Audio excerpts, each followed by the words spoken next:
Didier Lallement, le préfet de Gironde et de Nouvelle-Aquitaine sur le départ. Il remplacera dès mercredi Michel Delpech, le préfet de police de Paris, limogé par Édouard Philippe suite aux violences qui ont eu lieu lors de la 18e mobilisation des Gilets jaunes.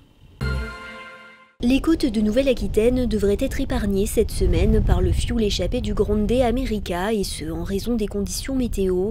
Les autorités espèrent réduire, voire éliminer les nappes d'hydrocarbures avant qu'elles ne touchent le continent.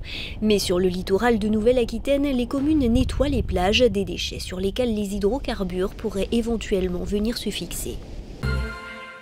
Claverina, l'ours slovène lâché dans les Pyrénées-Atlantiques en octobre dernier et qui a depuis élu domicile en Espagne, est sorti de son hibernation sans ourson. L'annonce a été faite aujourd'hui par l'Office national de la chasse et de la faune sauvage. Sorita, la seconde ours, hiberne quant à elle toujours dans les Hautes-Pyrénées. Le chantier d'assainissement sous le parking de la Mare à Mont-de-Marsan avance. Un bassin de stockage des eaux usées est construit en souterrain pour améliorer la qualité des eaux du Midiou en traitant les eaux de pluie et du tout à l'égout du quartier.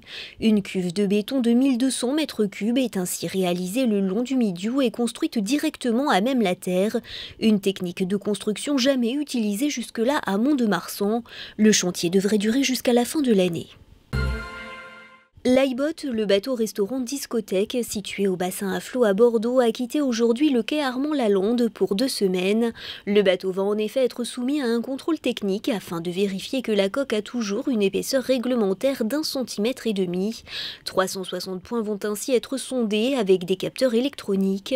L'Aibot devrait regagner son emplacement le 29 mars prochain.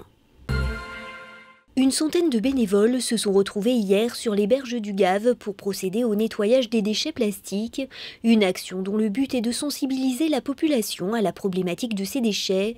Depuis 2 ans, une dizaine de débris plastiques ont été comptabilisés par mètre carré sur les zones témoins le long du fleuve. Le nombre record de bénévoles ayant participé au nettoyage hier montre cependant une réelle prise de conscience.